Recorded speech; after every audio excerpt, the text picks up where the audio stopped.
Thank you, dignitaries. Thiru A.K. Arunkabilan sir was born in Kanyakumari district. Sir has graduated B.Tech in Chemical Engineering.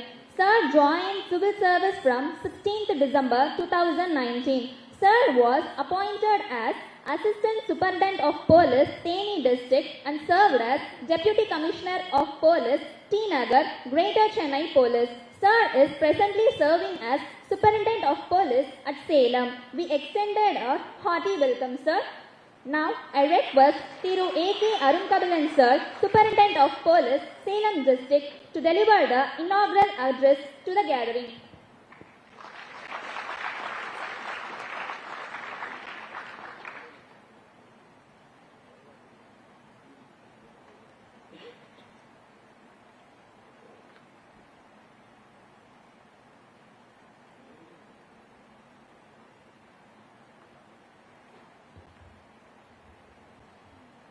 Ladies and gentlemen, I am honored to have shared the stage with such honorable dignitaries. I stand before you today in this prestigious law college on a momentous occasion to address a critical matter that concerns not just our nation but the entire world. Environmental laws and their profound significance in safeguarding our planet's future. We gather here at this seminar titled The Multidimensional Perspective of Environmental Laws, a forum to underscore the intricate and interconnected nature of these regulations, drawing participants from various facets of legal community and stakeholders alike. Our courts have consistently held that the right to life under Article 21 of the Constitution includes the fundamental right to a clean and healthy environment. This constitutional recognition is not merely a legal provision, it represents a profound moral imperative. We must protect the air we breathe, the water we drink, and the land we inhabit, not just for ourselves, but for our generations to come. Over the years, India has made significant strides in enacting and implementing environmental laws.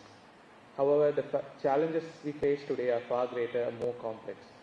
Climate change, pollution, deforestation, and biodiversity loss threaten our environment like never before, which requires a collective action and legal expertise from all corners of society. We must recognize that environmental degradation knows no borders. The impact of our actions extends beyond our national boundaries, affecting our neighbors and the global community. Moreover, we should actively promote sustainable practices and renewable energy sources, reduce the use of single-use plastics, and incentivize eco-friendly initiatives.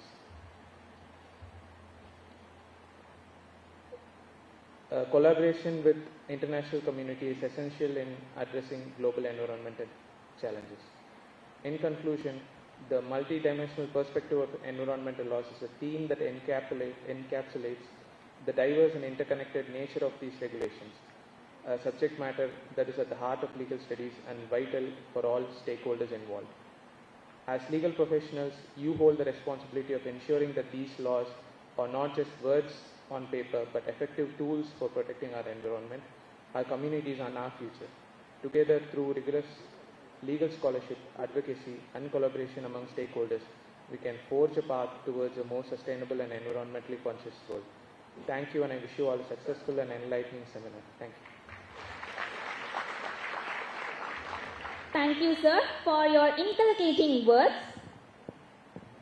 Honorable Justice Shri P. Sadasivam sir was born into an agricultural family at Kadapannallur village near Bhavani in Erode district. His lordship was graduated from the Government Law College Madras and has enrolled as an advocate and appointed to the post of Additional Government Pleader. Subsequently, his lordship became the special government pleader in Madras High Court. His lordship also served as legal advisor for several state-owned corporations, municipalities and banks.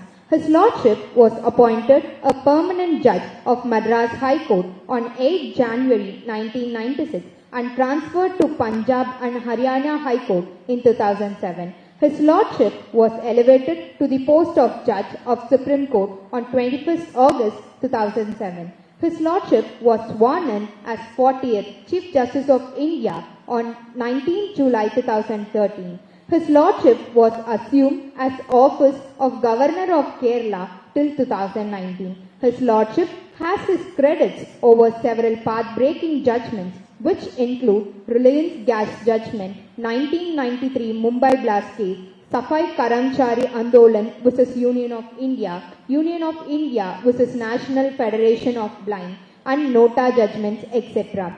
We take immense pleasure to have His Lordship's presence for this one-day national level seminar. We welcome you, sir. Now, I make humble request to our Chief Guest, Honorable Justice P. Sadasivam, sir, former Chief Justice of India, former Governor of State of Kerala, to deliver the special address to the gathering.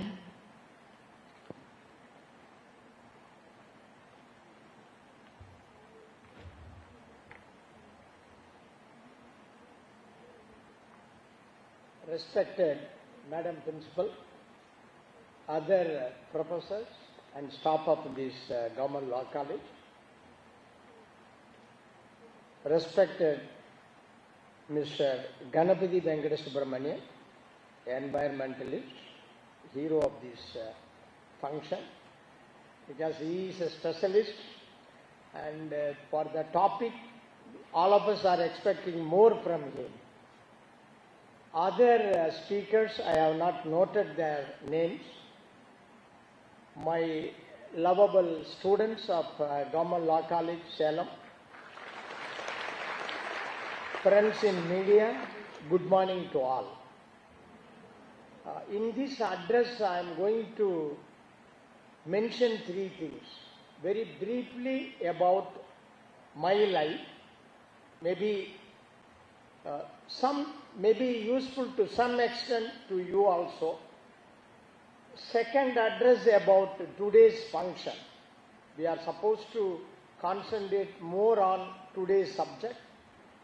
At the end, I am going to tell some important judgments, maybe few delivered by me, and a few judgments relating to our today's function. Coming to the first branch or my address about my life, no, you know, now I am 74. Now I was born and brought up in the neighboring district, only Kaveri river is divided. Just 45 minutes drive from here. I am a farmer by birth. My parents are farmers.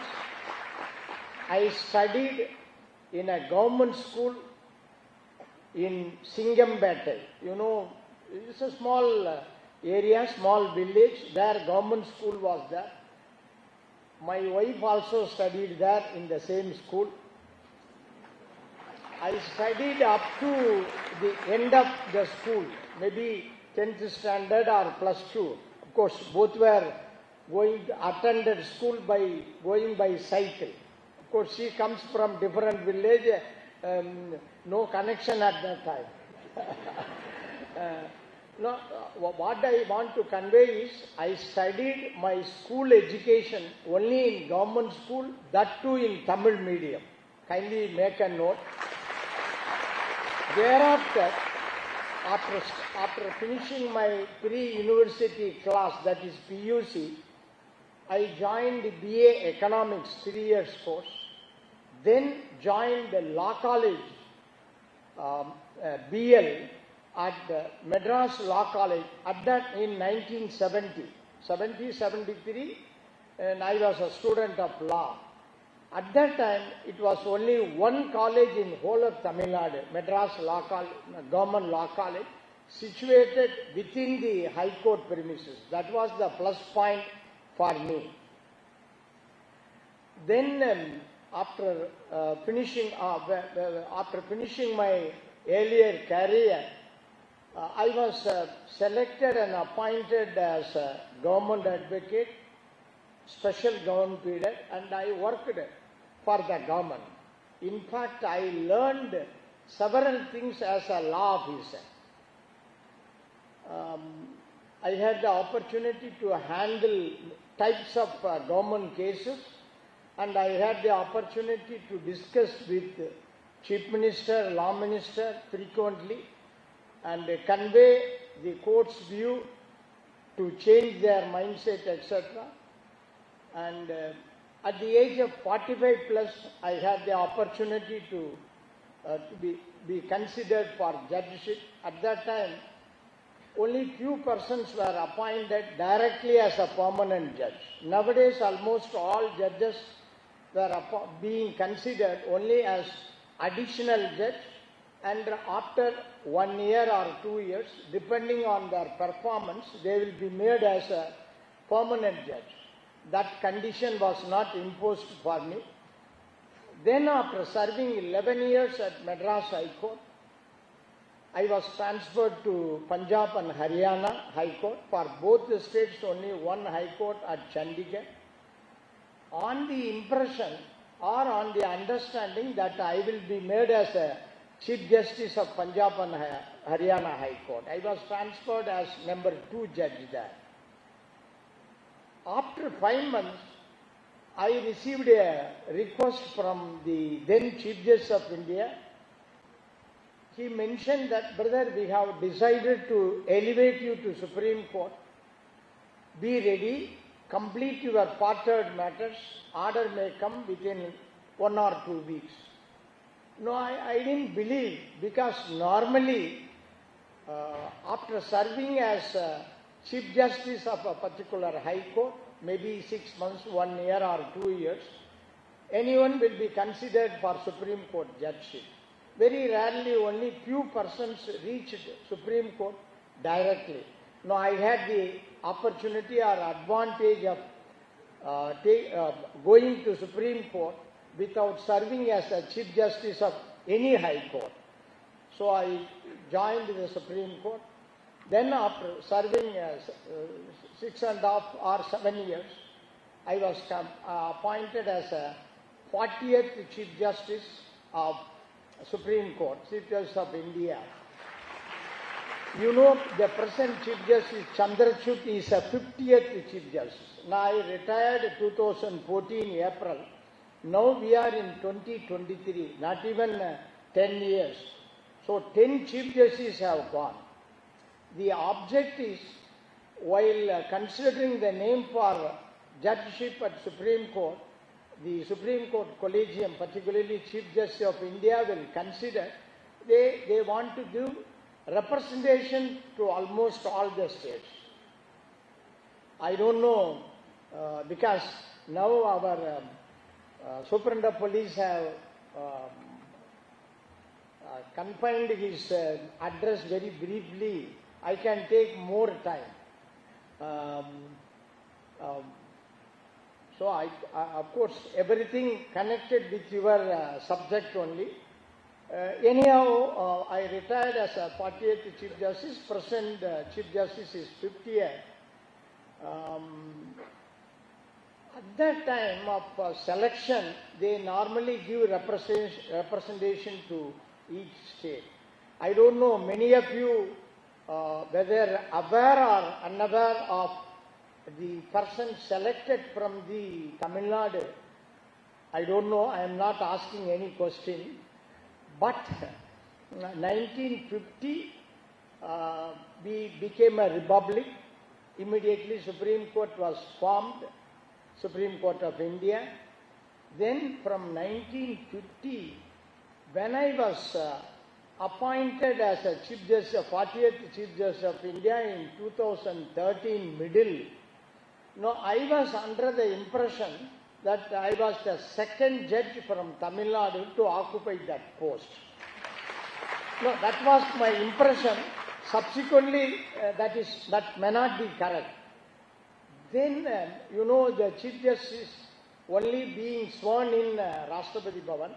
On that day, the function was over by 11:30 in the Rashtrapati Bhavan. After getting permission from the Honorable President, Vice President, PM, because being a working day, I went to Supreme Court straight. At that time, by 12 o'clock, my secretary received a phone call from the then Chief Minister, Madam. she contacted to convey her blessings, congratulations to me.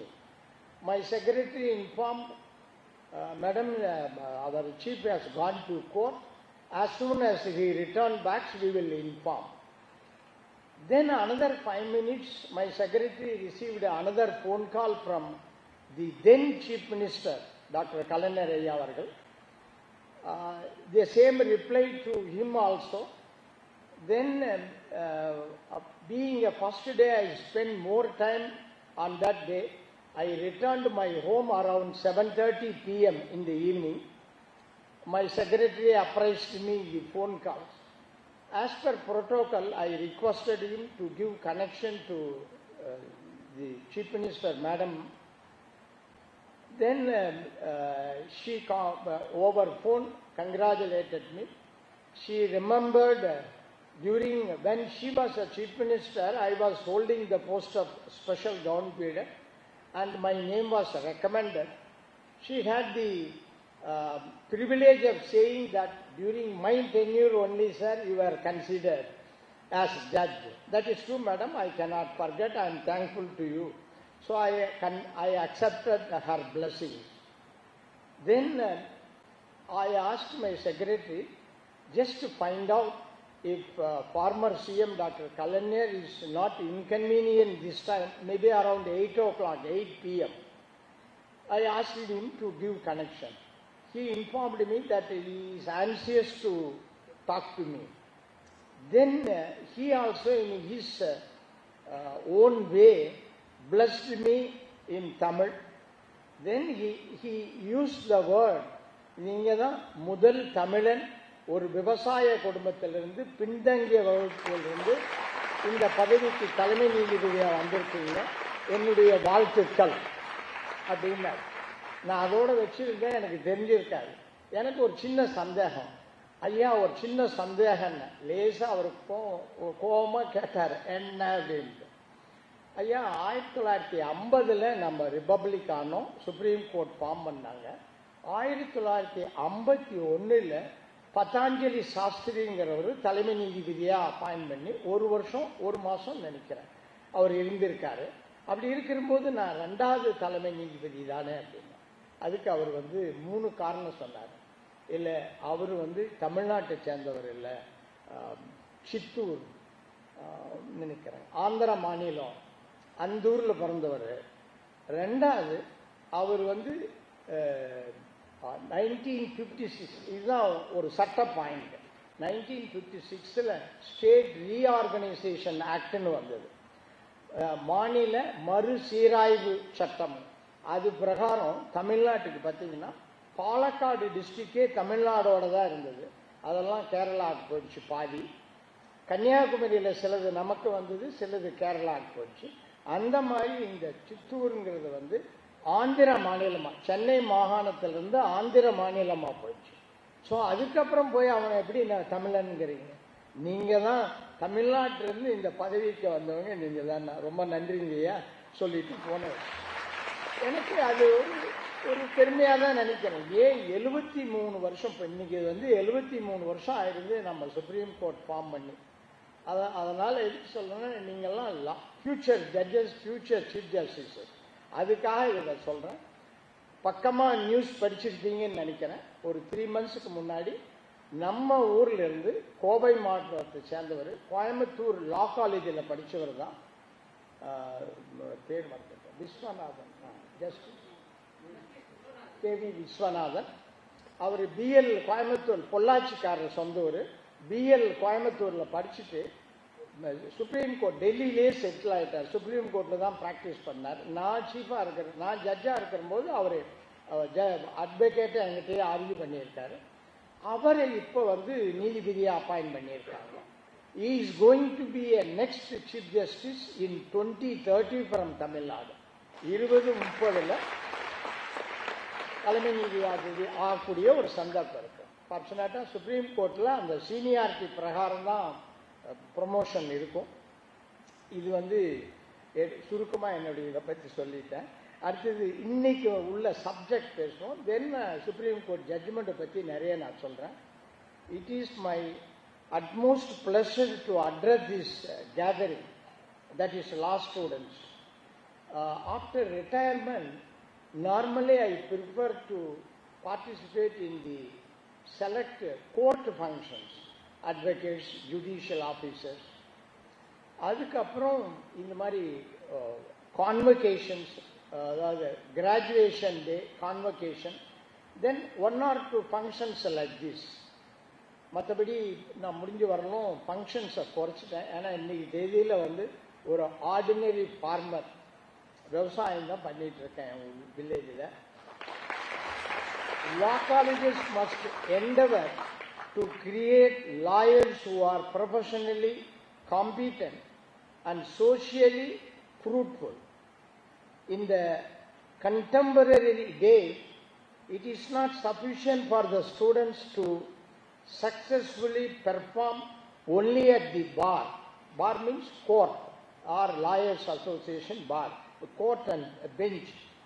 They should also be proficient in addressing the constraints of the new millennium and serve as a guardians of the fundamental rights of our citizens.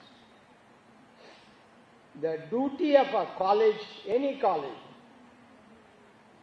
does not end with producing clever graduates, but it owes the responsibility to produce honest men and women who can be trusted in public and private life, who are sensitive to the wrongs, sufferings, and the injustices of the society, and who are willing to accept responsibility for correcting those ills. The mission of the college, that is aim of the college, must be to infuse unique sense of purpose in every mind of our students. I am sure this institute, under the leadership of Madam Principal, would do its duties diligently. Law as a subject has wide ramifications that go beyond the professional practices and social aspects. Nowadays, it is remarkable to find a shifting emphasis from their theory to more interactive methods, that is moot court. After this function, I am going to participate in that moot court, competitions, group discussions, conferences like this, seminars, debate competitions, which facilitate critical thinking and rational analysis. Whenever you get an opportunity to involve or participate in any interaction function like this, don't hesitate. Without cutting your classes, you are free to participate so that we can learn. If you get a chance to visit court after class hours, you can listen to the argument of the advocates and the questions by the judicial officers. My beloved students, legal profession is regarded as a noble profession in every society. Where the rule of law prevails, lawyers play a vital role in enabling the public and access to justice and ensuring that our Constitution becomes a living reality. There is a reason why lawyers earned special status in this country. Society recognizes the unique roles that lawyers play. Lawyers have a duty to fight injustice wherever it exists. They are expected to set the fulcrum in motion against criminality, arbitrariness, social vices, and various forms of exploitation. They are to become the voice and strength of those victims who lack the power and motivation to fight injustice on their own. Hence, my dear students, it is imperative that you realize that education is not just a tool of professional success. The true value of education includes personal empowerment as well as the ability to contribute to social welfare. To be successful, you must first be a good citizen. After 5 years or 3 years, your achievement is not the degree that you obtain, but what the degree made you capable of or develop for accomplishments, which is the true achievement. Today, interaction of human beings with nature, I am coming to the subject, is so extensive that the environmental issues have assumed such proportions as to affect all humanity. Industrialization, urbanization, population explosion, over exploitation of resources, depletion of traditional source of energy and the search for new ones, the disruption of natural ecological balances, as well as destruction of multitude of animal and plant species for economic reasons are the major factors that have contributed to environmental deterioration. Now, I have mentioned these selective wordings. If I take each subject, it will take whole day. Nature provides the most hygienic and healthy environment for the survival of mankind, but this environment has been changed by mankind for selfish ends by adding concrete, charcoal, plastics, toxic chemicals, hazardous waste and many more objects, devices and processes. In the lighter vein, to avoid this plastic waste, I appreciate the state government's Manjal Pai issue. See, every time I used to ask my wife or if my driver goes to grocery shop, take a cloth back from our home. If you go with empty hand, they will provide these articles and put it in a plastic cover only. Even now, morning and evening I go one round in my garden where roads are there, public also they are using. Whenever I find a plastic cover or bottle, I used to collect and put it in a dustbin. The panchayat ladies, they will come and take those and destroy it in the nearby Kaveri river. On the banks, they destroy it. So that you have to develop. Whenever we get plastic waste, plastic covers, so we have to educate others are also not to use or minimize. We have to go for alternative.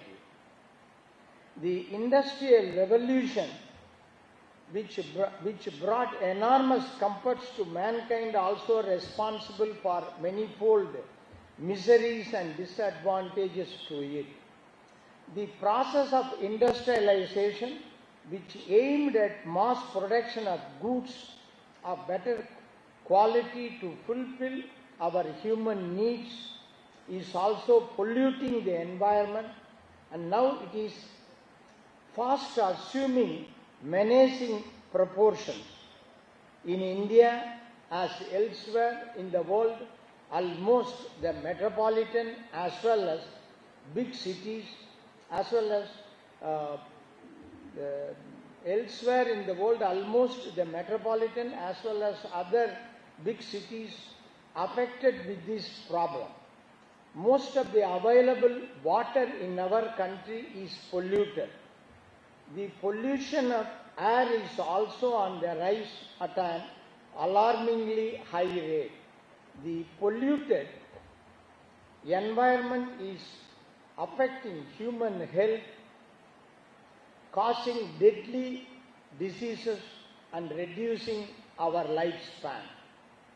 The air is polluted by slow as well as sudden release of toxic emissions from the hazardous industries. That may be the reason the Supreme Court itself has issued various restrictions and directions on Deepavali days for bursting fireworks. We have to celebrate our festival, but at the same time we have to think of our good air. The concentration of toxic gases increases with the expansion of industries and affects the environmental and human health. It causes many diseases and thus reduces the lifespan. The phenomenon of air pollution has reached an alarming proportion in big cities. Now, I lived in Delhi nearly 8 to 9 years. Delhi is considered as one of the most polluted cities of the world, where pollution levels have exceeded many times more than the prescribed limit. Of course, though with the introduction of CNG, I am mentioning about Delhi, with the introduction of CNG and metro, the situation has now improved in Delhi.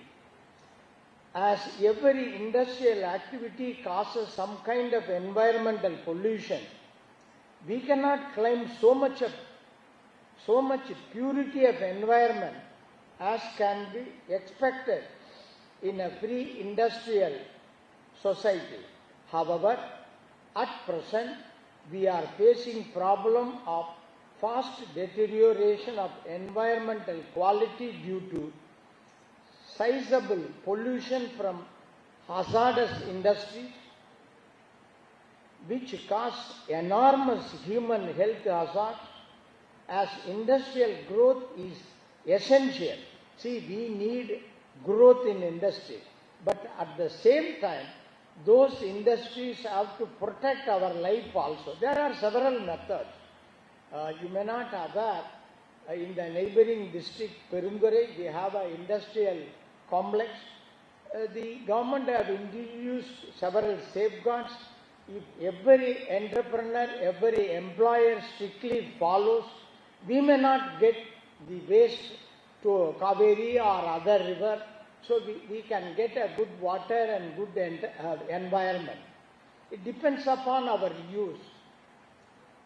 The consequential ill effects of industrialization thus visibly show up as challenges. Therefore, the need to monitor the environmental pollution caused by discharge of hazardous substances from industries become very significant.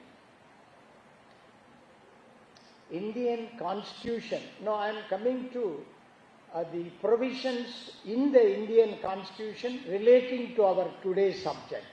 Indian Constitution, which was adopted in 1950, did not deal with environmental protection as such. At the time of formation, unfortunately, it was not there, no provision.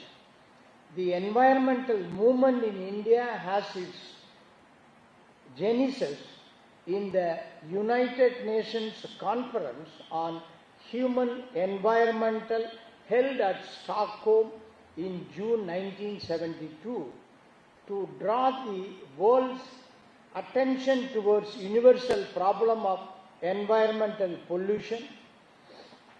And for the first time, the provisions were inserted, that is, after the Stockholm Conference in June 1972, the provisions were inserted in the our Constitution by the 42nd Amendment.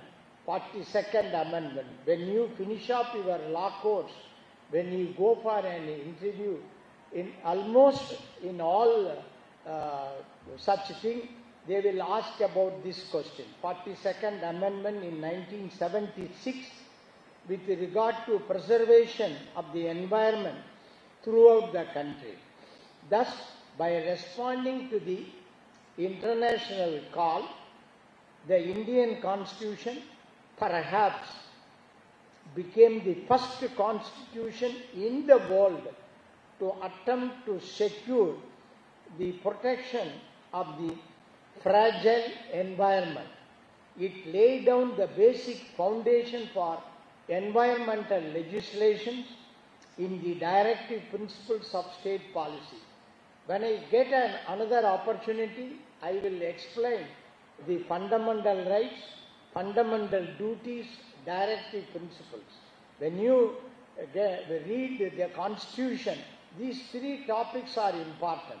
So the directive principles, the Parliament inserted two provisions that I am going to mention.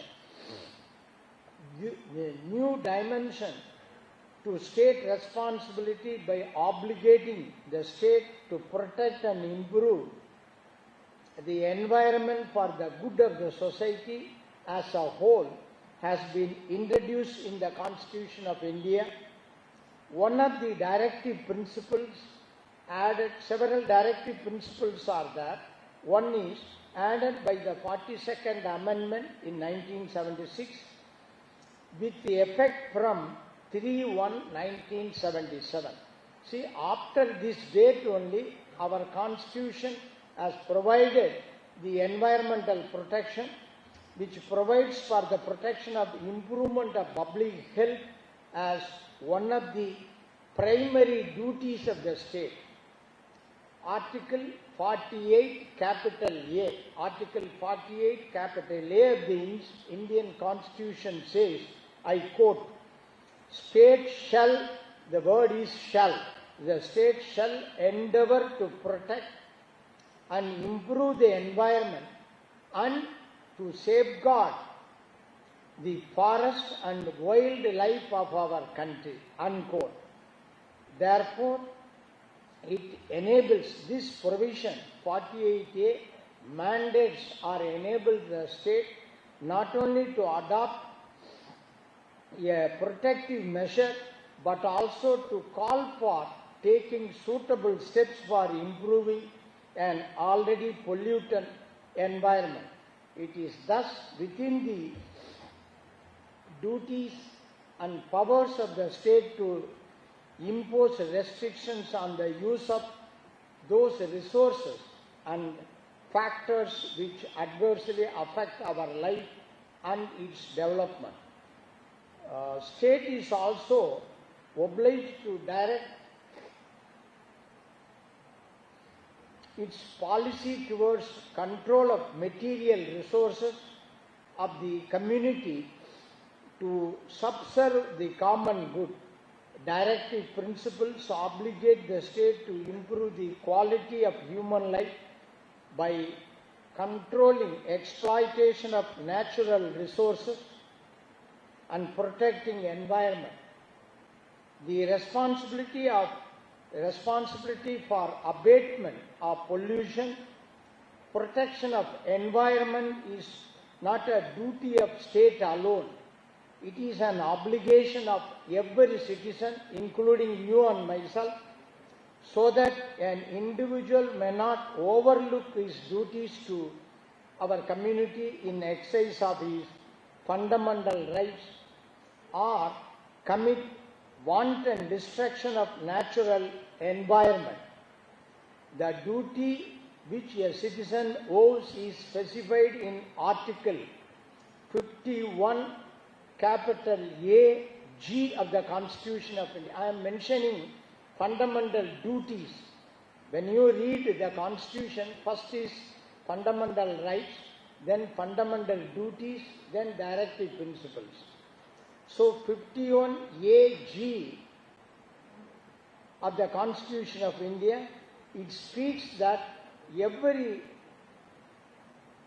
citizen should care for protection and improvement of natural environment. Since fundamental duties are not addressed to the state, a citizen cannot claim that he must be properly equipped by the state for performance of such duties. When you finish your law course, you may understand if it is a fundamental right, you can get it enforced through Article 32 in the Supreme Court or Article 226 in the High Court. But these directive principles, you cannot. But the Supreme Court in various decisions issued directions to the state regarding protection of environmental cases, for environmental violations.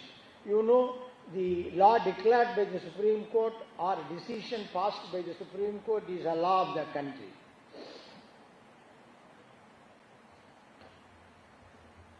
It may be noted that Article 48A and 51AG of the Constitution emphasize the expression protect and improve with reference to environment. Protect and improve. These are significant and expressive words which obligate every state and citizens to endeavor towards preserving the environment as its best by ensuring that the degraded form is also improved in its quality. But finally, public awareness is crucial in environmental law. See, as a law student or after finishing your course as a lawyer, you may come across several enactments and constitutional provisions. But how many of our public, in 140 crore people, how many of them are aware? So public awareness is very crucial. These initiatives will not work if we as a society don't focus on them. I appreciate our college has selected this subject and discussion is fixed for whole day to you, the students of law college. People's awareness plays a significant role in such policy development. So we need to come together to work on these significant issues. Government and non-governmental organizations need to work together to solve environmental issues. Environmental conservation is not an option but a necessity. The consequences of failing to act are severe, affecting our generation and future generations.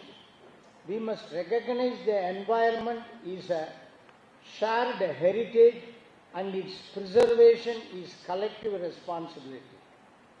By embracing sustainable practices, holding ourselves and others accountable and working together globally, we can pave the way for healthier, more sustainable planet for all. It is a duty we owe to ourselves and more to the countless species we share this earth with, and to the generations that will inherit the world we leave behind.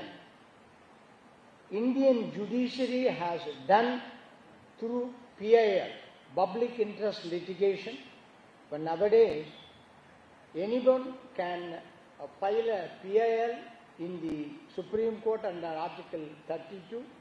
Some important issues in the High Court under Article 226. I am happy you may also read through the newspapers. Nowadays, the Supreme Court and High Courts, they themselves, on seeing violations, if it affects the general public, they themselves issue notice to the concerned parties, that is state and central government, and rectify their and save our people. The environmental education, legal awareness, legal aid and assistance in understanding filing procedure of environmental complaints. Even for filing a complaint for violation of environment, there is a procedure. You cannot simply throw it. You have to highlight and you have to find which is the authority to solve this problem, etc. As well as better advocacy can help in achieving speedy and better results. Now, I need not mention all the environmental laws available in our country. It is too early for you to remember all the laws, but I have noted about 16 enactments, rules and various directions. Environmental Protection Act, Public Liability Insurance Act, National Environment Tribunal Act, National Green Tribunal Act, Biomedical Waste Rules, Environmental Rules, the Batteries Rules, Noise Pollution Rules, Air Pollution Act and Rules, Forest Conservation Act, Wildlife Protection Act, Water Prevention and Control of Pollution Act, the Ozone Depleting Substance Rules, the Energy Conservation Act, the Biological Diversity Act, Wildlife Amendment Bill. At the end, I will leave all these details to Madam Principal. If occasion comes, you can also discuss these enactments. Likewise, I have collected important decisions on the subject. That also too early for you to know and understand. Just I will mention one or two. In the environmental law, when you become a lawyer, when you practice, you cannot forget the name of M.C. Mehta. M.C. Mehta has filed several PILs in the Supreme Court. We have to thank him. Because of his efforts, the Supreme Court issued various directions. I have noted all those case laws. That also I am not going to mention here. Then coming to the end, just maybe useful for you.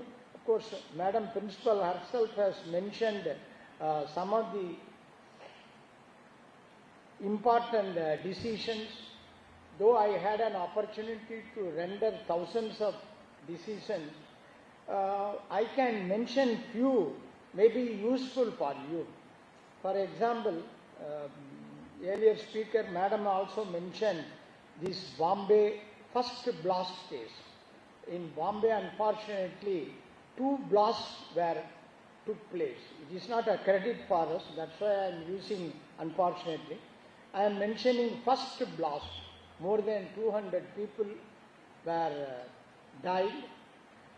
Then the matter was entrusted to special court. Tada provisions were included. The trial went for nearly 13 to 14 years. Trial ultimately ended in conviction. Then at that time I was a 6th or 7th judge in the order of seniority. The Chief Justice of India, then Chief Justice of India, was Kapadia. He is also from Maharashtra, Bombay. As per the provisions of Tada Act, against the judgment and against the conviction and sentence, the appeal lies to Supreme Court. So Bombay High Court has no role. it has to be heard by Supreme Court. You know, maybe one or two persons may aware, Justice Kapadia, then Chief Justice, was very tough judge. You cannot go and spend time with him, even his colleagues. So during my lunch time, I received a message from his private secretary. Sir, he came to my chamber. My Lord, Chief Justice of India wants to meet you. Please come to his chamber at 4:30 p.m. after court hours. Then I was a little nervous. I don't know why he is calling me, whether I committed any mistake. I went there at 4:30. He offered a cup of tea. Then only he threw the atom bomb on me. I said, brother, I know your judgments and work, how you are working in Supreme Court. So we have to hear this Bombay bomb blast case by the Supreme Court. Supreme Court is the appropriate court. So I decided to send all these appeals to your bench. Now I said, Chief, you are the head of the institution. Whatever you say, we have to do it. No problem. I am willing to hear those cases.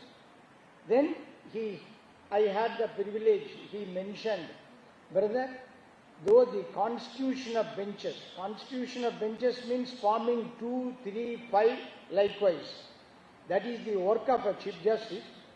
Since I am entrusting a biggest case which you are going to hear, I am giving you a liberty to select any judge of your choice. Then I selected Justice, he is from Delhi, I have forgotten his name. Then both were formed a bench, we listed a case. Maybe after this holy vacation in the month of March or April. So in the holy holidays, I want to spend some time in my village. I asked my secretary, very lightly, asked her to bring those judgments I will take along with my luggage. During these holidays, I want to read. She was standing like a tree. I asked her, you are not able to follow my direction. My Lord, no problem. But if we want to send the judgment and records, we have to procure a lorry to send those documents to your village. You can't carry more than 13,000 exhibits, thousands judgment pages. You can't carry in any luggage. Even flight, they won't entertain this kind of luggage. And I said, then leave it. Then after return, we listed in the cost list itself, we printed, except this batch, this bench is not going to hear any other matter, and till it is completely heard, no question of passover or adjournment. So we printed politely. The companion judge name is Justice Chauhan. He is from Delhi. Then we started hearing. See, I want to convey two messages from this. All of you have to note this. Only we two judges, day and night, we go through these records, judgments, etc. But the advocates arguing those cases, when they enter, they were coming very happily with a smiling face. Likewise for a CBI, Solicitor General appeared. He also came with the empty hand. He occupied the front row. Now I asked Mr. Solicitor, you have not brought anything, how you are going to argue and defend? Then he put his hand in his coat pocket, took the small laptop, opened it. Sir, my Lord, this is sufficient. With this, I can conclude my argument. That is the method all other advocates also followed. See, the problem of judges, we don't know, because they are old generations. So why I am mentioning, you must be thorough with the modern technology. Now, sitting in your home, any client can watch what is happening in the Supreme Court. Yesterday also I heard one farewell is there. I heard through my YouTube, through my mobile I heard. Even a client can see what is going on, whether his advocate argued the case properly or he can get back the money. So all facilities are there. And you need not go to Delhi and receive the judgment copy. So much of facilities are available. So I am through this. You must, I want to say that you must learn this technology well, number one. Then after hearing this Bombay blast case for 10 full months, within 4 months, we delivered a judgment. After the delivery, you know, law judgments are being reported by All India Reporter, AIR. When you enter court, first day you must know this law journal, AIR. The All India Reporter, it is being published from Nagpur, Madhya Pradesh. They published this judgment alone separately in a book.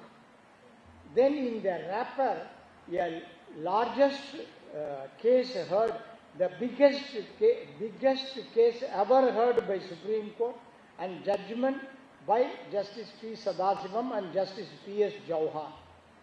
They printed separately. They, after retirement, they came to my house. Within 3 months I retired, I think. They handed over this book. Sir, you keep this as a memory in your home. Don't give it to anyone. Even now I am keeping it, that book. Whenever I get time, I will go through it, because 1200 pages, heard for 10 months, one case. And it took 4 months to prepare a judgment. So, rest of the books I handed over to Erode Bar Library. They mentioned Justice Sadasivam's library, etc. Anyhow, this I keeping it in my home. It's a very important judgment. So many legal issues I am not going to mention. Another is a Reliance gas judgment. You know, Reliance owner, who are all owners of that Reliance, they have, brothers have some dispute. We asked both the brothers and their mother to the Supreme Court. At that time I was a Chief Justice.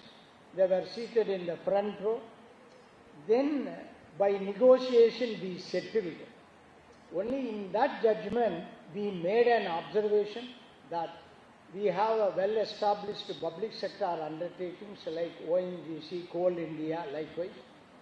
We have many natural resources in Bay of Bengal, Arabian Sea, Indian Ocean. If government decides, it is open to the government to utilize this. We didn't issue any mandamus to them. We simply made an observation. Of course, the government are not utilizing these public sector undertakings. That is their policy. That is different. Then another important judgment you must remember, another 5 to 10 minutes. Rajiv Gandhi assassination accused case. I am the author of the judgment. I am saying the accused who killed our Prime Minister deserved death sentence. No compromise, no second opinion. That's why the death sentence awarded by the trial court, confirmed by High Court and Supreme Court also. That is different issue. I am not saying that issue. Important thing for you is our Indian Constitution gives protection even to death convicts. That is what I want to emphasize.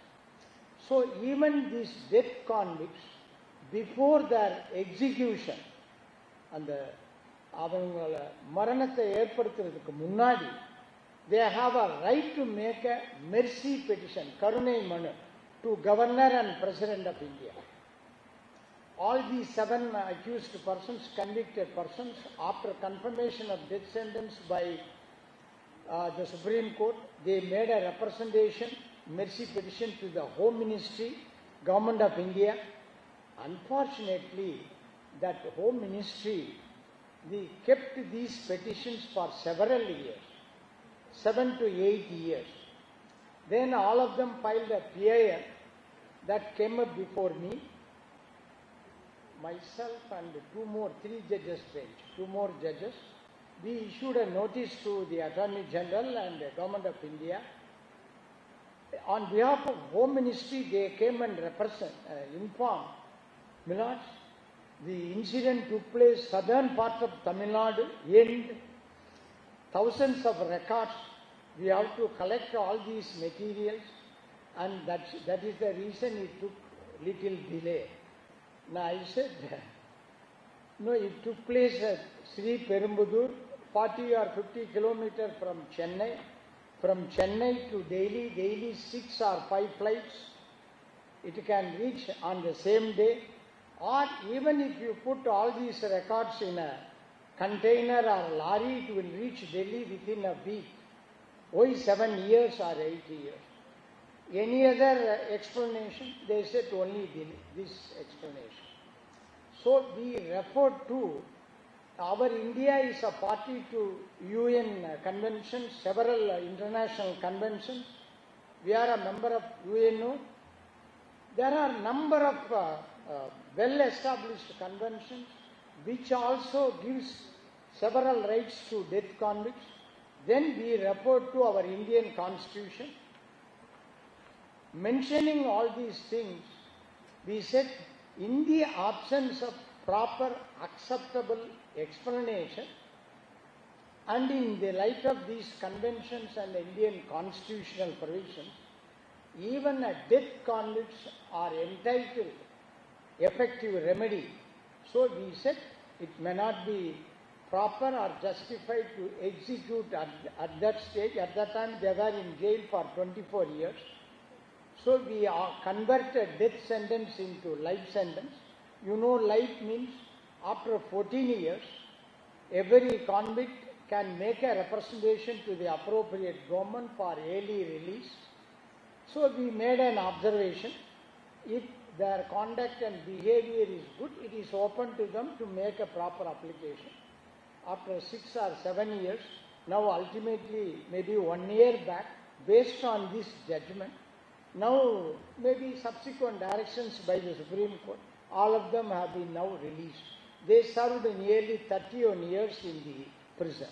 Now why I am mentioning, these are all important judgments, maybe useful for your future career. Another is prohibition of manual scavenging. Madam herself has mentioned. We ourselves took notice.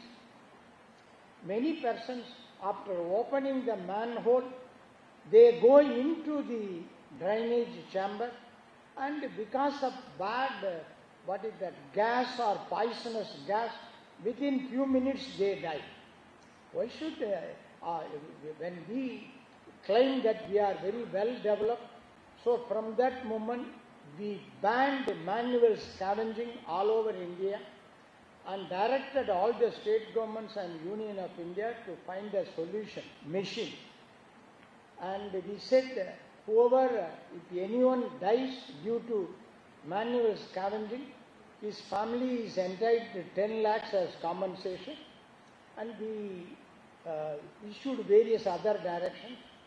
I came to know, within 6 months, government of Kerala has invented this machine by opening the manhole, putting that machine, the machine goes and removes all blocks. It's very simple. Why should we allow a human being to go inside and die? So that I can take credit. Then another is, of course you may not aware, Persons with Disabilities Act. One day when I was Chief Justice in 13, in the crowded court hall, Chief Justice court looks like maybe like this, but more crowd will be there. One advocate wearing black glass, karuppu kannadi, cooling glass, holding one assistant with him, he was struggling to say something. From the dais, it is a 3-judge bench, myself, 2 more judges. Ranjana Desai, I think, she is from Gujarat. We noticed, what for any problem for you, come in the front row. Then court staff took that advocate in the front row. Then only we came to know he is 100% blind advocate. That's why he was wearing black glass. But with the assistance of young lawyer, he mentioned the problems of disabled persons, the reservation, unemployment, so many difficulties. We accepted his words. We issued a notice to all state governments and the union government. After 1 month, we heard Attorney General and Advocate Generals of all states. Then we made several directions, we issued several directions. Based on the directions, considering the less employment opportunity, within 3 months, Parliament, maybe after going through our judgment, increased the reservation from 3% to 4%. Now, as on date, 4% reservation is there for disabled persons. We directed, here we issued several directions. I request you to read those judgments, the previous one, this one. We directed hereafter, we should not call them as disabled persons. Only for understanding, I am mentioning disabled. In the judgment we said they are all specially abled persons. Specially able. With that disability, they are doing lot of things. And we directed all state government, all state and central offices, they have to provide, apart from steps, a ramp for easy access, ramp in transport buses. Likewise, several directions. All of you, I request you to go through those. Then electoral reforms. When I was hearing PIL, one citizen came to the court. Sir, in my constituency, for example, MLA or MP, I am not happy with candidate, A party, B party, nothing wrong in mentioning. In our state, we can mention our local parties. So I am not happy with, I find some mistake or some weakness in those candidates. How can I cast my vote? He posed a very good question.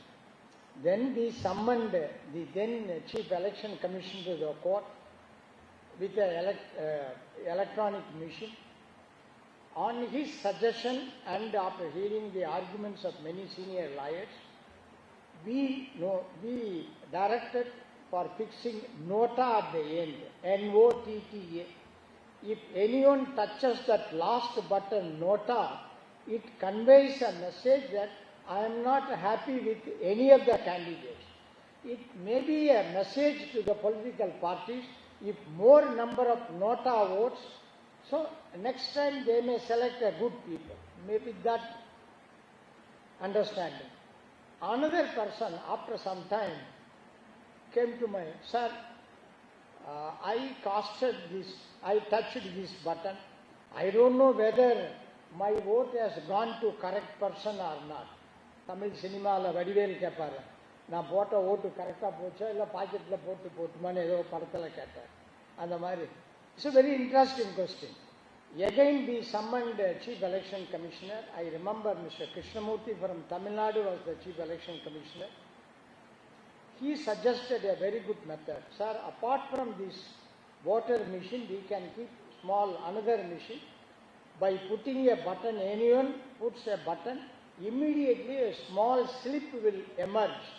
In that, his name, candidate's name and electoral symbol will be shown for 10 seconds. The candidate has to see, then it will go down. You cannot take that paper, it will go down. That is also a good. Now, I think our election commission is applying this everywhere. Third one, another repetition.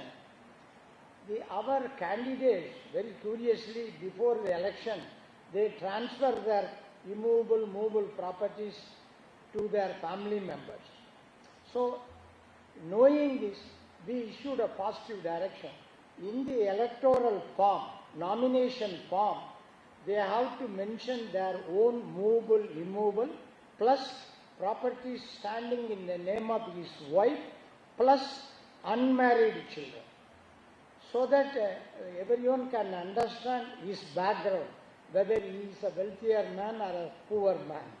That also, these three things, everyone informed that it is good. Finally, MP lad, Member of Parliament fund. At that time, you may not aware, maybe final year students may be aware. See, the previous government, Congress government has brought a legislation. Every elected member, irrespective of party, every year, the MP and MLA also, they are entitled certain amount for spending within their constituency. MP, I think 6 crore, I don't know, 3 crores. MLA also, substantial amount. That act has came in 2012 or 13. Then one political party is a Rajya Sabha member. The party name of the party is Panther Party from Jammu Kashmir. The leader is Mr. Bhim Singh. He was a practicing lawyer at that time. Even now he is practicing. He filed a PIL challenging this act as bad.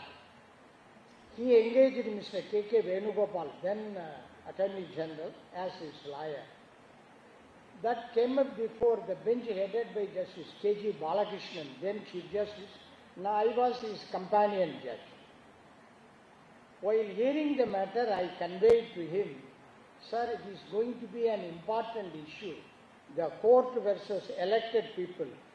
So better let us hear by a constitution bench, 5 judges. He readily agreed. He formed a constitution bench within a week. Now my position was 4th member in that. Mr. Venugopal argued from 10:30 to 3 o'clock. He completed his argument.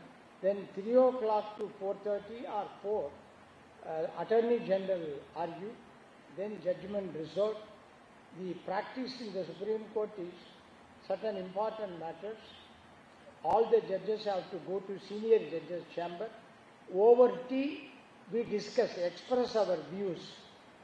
So, the other judges have some doubt about this enactment. I can say proudly, since I hail from village, farming community, I explained to all the other 4 judges, sir, this enactment is needed because, no, I come from village, I know. Government, we cannot expect government to provide all facilities all over the state. If he or she is an opposition party member, they may not get certain schemes. Sometimes, I am not saying every time, sometimes. So if he gets these 3 crores or 6 crores, he can put up bus stops, toilets, small roads in villages, library, likewise. Then I also explained there are several safeguards. We need not worry about the fund may be misused by the elected members because there is a provision. If it relates to Salem town, after the request by the MLA or MP, the corporation commissioner has to personally inspect and certify that this scheme is feasible and possible. If it relates to village, the additional collector or collector has to visit, issue some certificate. So sufficient safeguards are there. One more safeguard is after finishing the work, the concerned officer has to collect tender documents, materials used, etc. If he is a member of parliament to Lok Sabha, to parliament, Office of Parliament. If he is a MLA, the documents have to be forwarded to the Office of Assembly. So anyone can file put a question, ask the details. Anyone can ascertain whether it is correctly mentioned or not. So when after explaining everything, all the judges requested me to prepare a judgment. So on behalf of the Constitution Bench, I wrote a 77-page judgment validating this enactment. So all over India, these elected MPs and MLAs, whenever they execute any work, they think of this judgment. Otherwise, the Constitution Bench means like God's decision. No one can change it unless Parliament, by giving adequate reason, passes an enactment. So I can proudly say these are all some of the important judgments. And finally, after retirement, I already mentioned I refuse to stay either at the national capital Delhi or state capital at Chennai. I want to continue my farming. After 3 or 4 months, I received a request from Prime Minister, sir, why don't you serve as a governor? Then I accepted. I served as a governor of Kerala for 5 years. Here only one I inform. Governor is the chancellor in Kerala, 13 universities. I introduced first time in India Chancellor's Award. I constituted a committee of 5 experts. They have to, every year they have to inspect every university and find out their position, improvement, achievements, students, the welfare of the students, teachers, etc. and select best university. And I persuaded the Chief Minister to, sir, allot 5 crores as a prize money and a certificate. The CM agreed.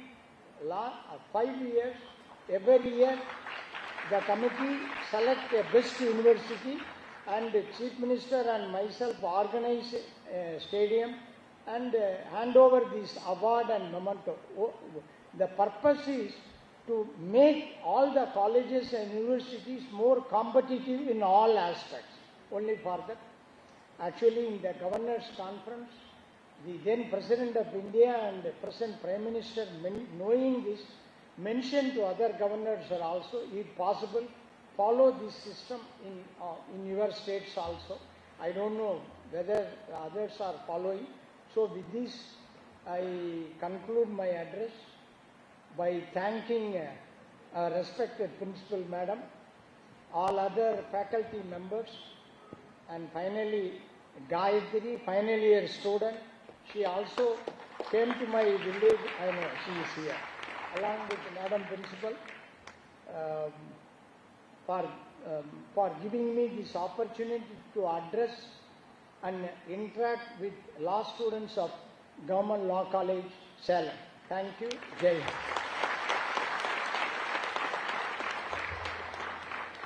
Thank you, sir, for your inspiring words. Moot court is a place where it teaches law students win-win scenario. Either they win or learn. We take immense pleasure to inaugurate Moot Court Club in the presence of former Chief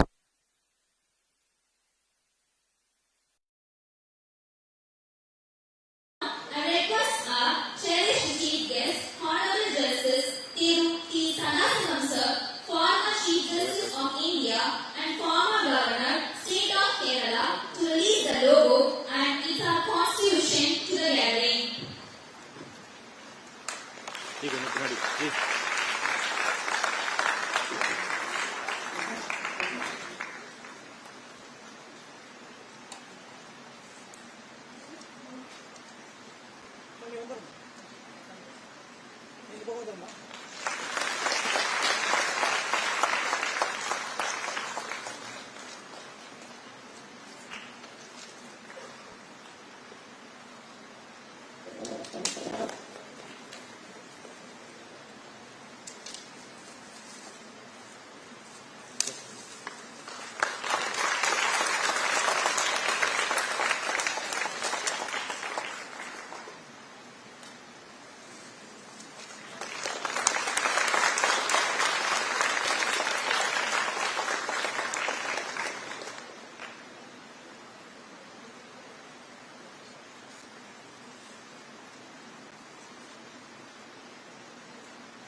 honor Srimati Savati Suresh Babu ma'am with the monitor.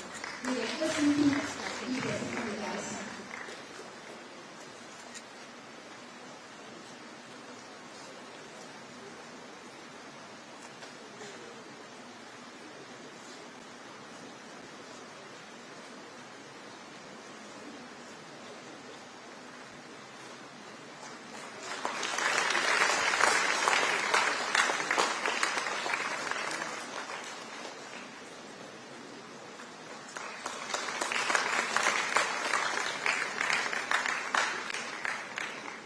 I request our Honorable Justice Puthiya Thalaimurai sir to honor the Tamil Nadu and India.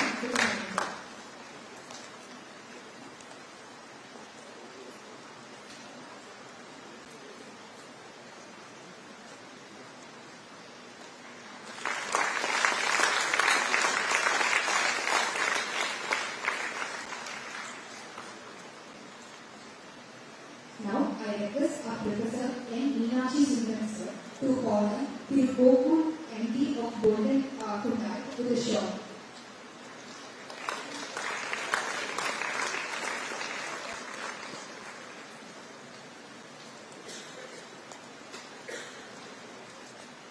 I request Justice Puthiya Thalaimurai sir to present Monico to the Kollywood sir.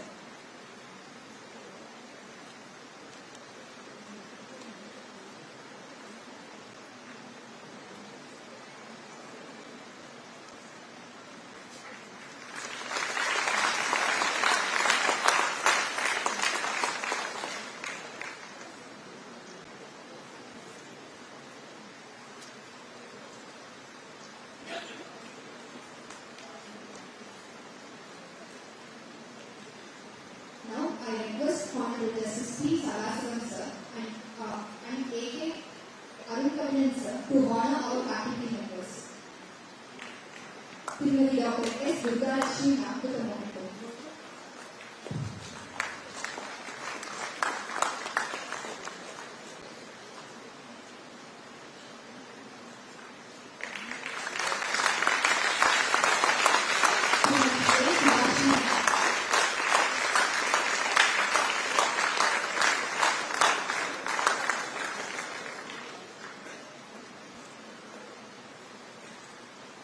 Srimati Dr. A. Anita ma'am.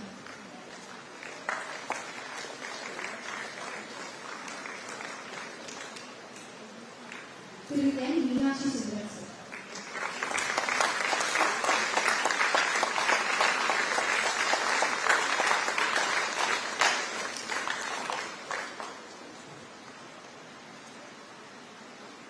Srimati G. Jayasudha ma'am.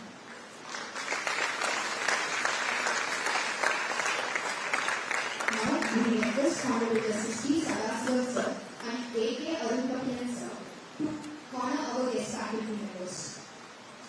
Through R. Puthiya sir.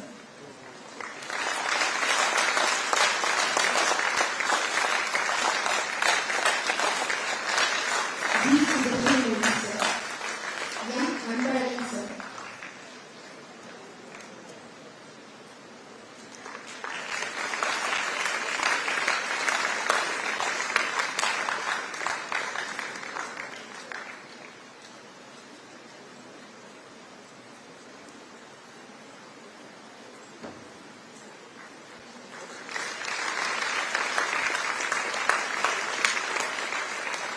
C. Dinesh sir.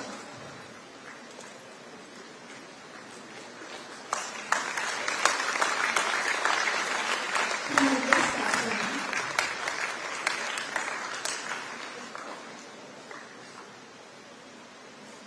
Srimati N. Yugashmi ma'am.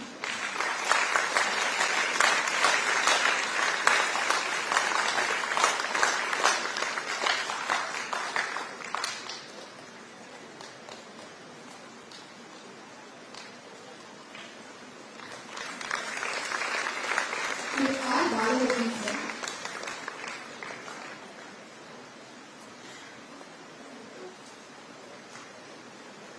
Through G. Sivakarasi sir.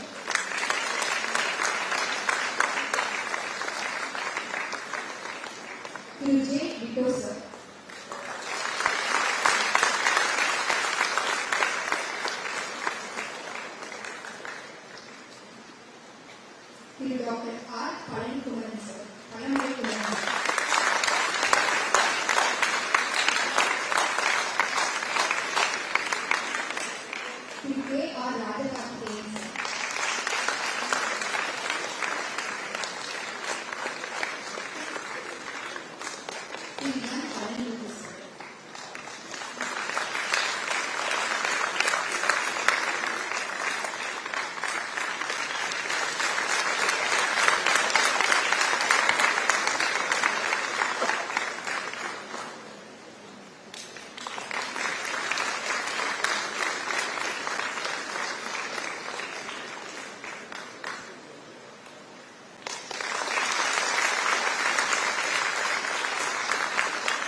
few degrees. Now, I request our Professor Dr. A. Maritana to deliver oath of office.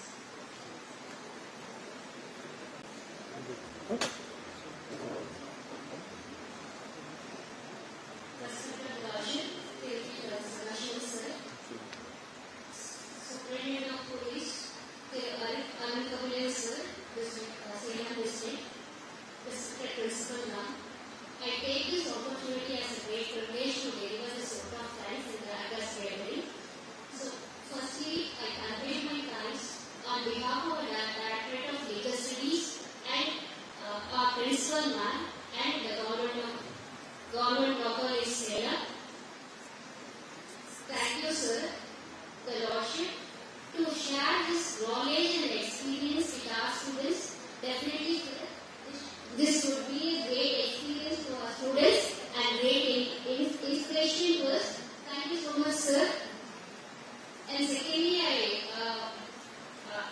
was heartfelt thanks to our Superintendent of Police, to Arun sir, to start this time in the busy schedule for his presence on this great occasion, and also the police personnel who had accompanied him. Thank you so much, sir. I warmly welcome and thank the resource persons who had accepted our invitation to share their knowledge to our students. And I thank all my NSS volunteers and other student volunteers. Without them, it would not be a great success, especially this inaugural session. I thank all my colleagues and office staffs for sharing their valuable time and contributions, photographers, police officials, reporters and others. And last but not the least, my dear students, thank you so much for your great patience and visit, and it's a great opportunity to listen the Lordship's speech. Thank you so much.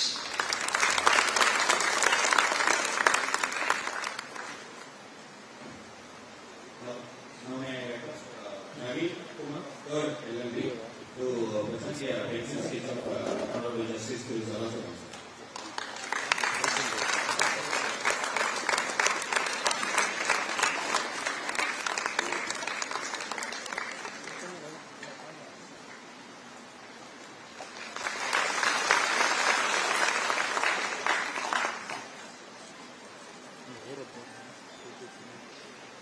Thank you very much.